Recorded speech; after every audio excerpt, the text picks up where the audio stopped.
I'm giving away all my secrets. I've shown you how to make butter, shown you how to make Roadhouse, and now I'm showing you how to make my latest mozzarella, which I think is absolutely the best. Now, I know I have another mozzarella on my channel that was featured in my earlier cookbook, The Homemade Vegan Pantry, and that one was based on cashews, but I believe I have improved upon it.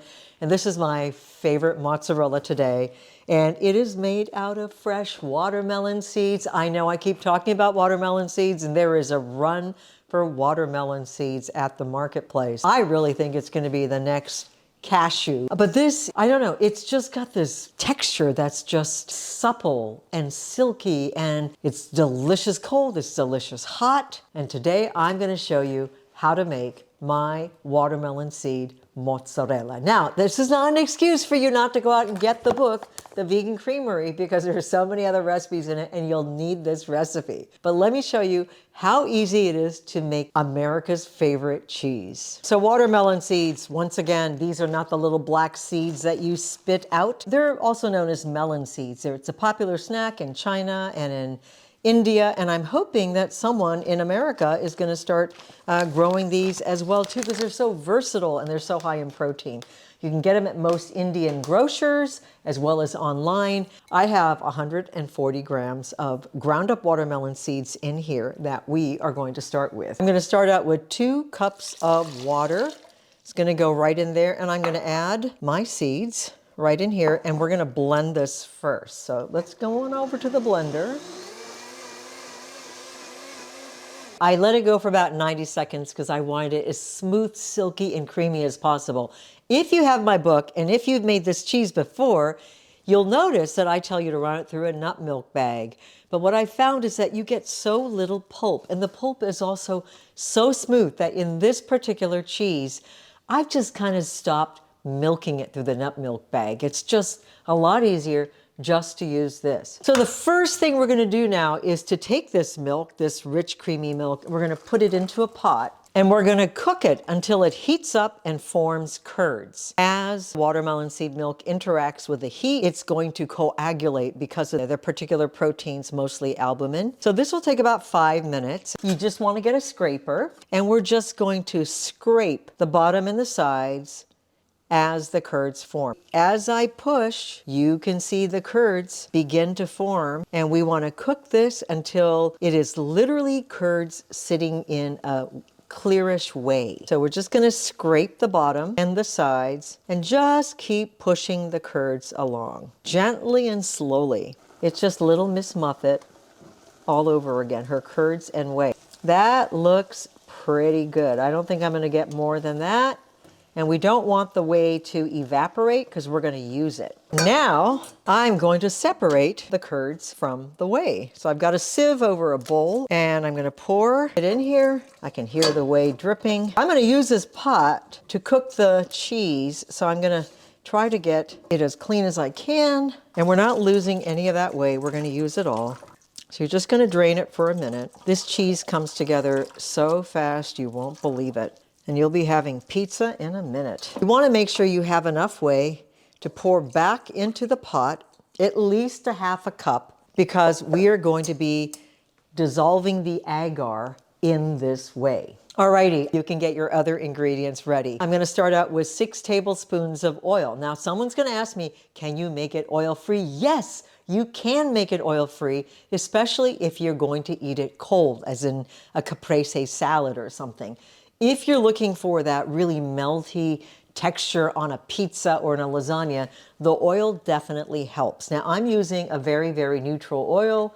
I believe this is avocado oil, but you can use, something that doesn't have a really strong flavor, like grapeseed oil. I'm also adding about 1/3 of a cup of homemade soy yogurt. Now, you can use any kind of yogurt, but that yogurt is what will give it that sort of slightly fermented, cheesy kick, because we're not going to ferment this cheese. It's going to be done within a few minutes. Now we're going to put the curds into the blender. Because we want the cheese to be as smooth as possible, we're gonna have to blend it. In addition to that, I'm gonna add 1.5 teaspoons of sea salt. I'm gonna add 4 tablespoons of tapioca starch, and we are gonna blend that for a minute.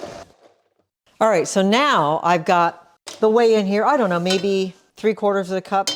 You wanna make sure it's at least 1/2 cup. If for some reason you have a batch where there's like almost no whey coming out, like the entire thing coagulates, then you can use 1/2 cup extra of water. That's only happened to me once or twice, and I've made this hundreds of times. All right, I've got 1 tablespoon of agar powder, and we are going to whisk it, and we are going to cook the agar. Now, if you've never used agar before, it is a sea vegetable that acts like gelatin, and with the combination of tapioca, it forms a very, very elastic gel, which creates a really lovely texture for mozzarella. Agar does have to be boiled in order to gelatinize, and so we do have to bring this to a boil. If you've got a really wide pot, something that's wider than this, you should probably cover it because that will retain the liquid in the pot from evaporating completely and just getting too thick. So it is boiling. I'd even say that I want to add a little bit more water to this to make it easier to pour out. So I'm just going to add an extra 1/4 cup or so, not even. Bring that to a boil again. Make sure that the gelatinizing power of the agar is functional. It should run off your spatula like that.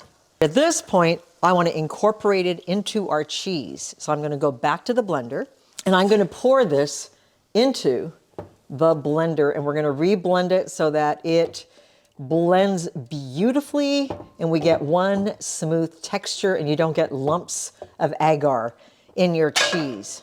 You want to blend it right away, don't wait.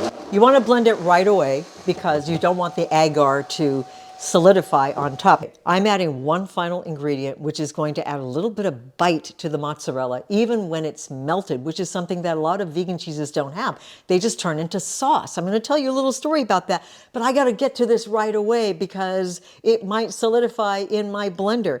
So I've got 1.5 teaspoons of psyllium husk powder that I'm putting in there, and I want to add that at the last minute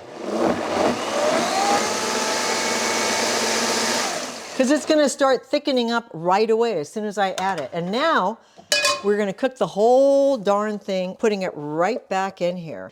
I was so proud of a mozzarella that I made when we had visitors from Italy one time, and they were culinary students. I served them our cheese, and you know, I was studying a little Italian, so they had no idea when the pizza came out and they tasted it that I could understand some of what they were saying. And one of the students said, come la besciamella. In other words, it's just like bechamel sauce. And I was just like, oh my God, no, it's not supposed to be like bechamel sauce. And so I was so disappointed that my cheese was just saucy after it had melted. And so I had to figure out, how can I retain a little bit of texture and bite even after it's melted? And the trick was to add a little psyllium husk powder. As you can see, as I'm cooking this, the tapioca is being activated. It's getting really, really goopy and really, really kind of stretchy. And you want to cook this until it is completely lacking in any matte finish. What I mean is you want some shine, you want some gloss, and that means that the tapioca has fully gelatinized. It is not going to be starchy.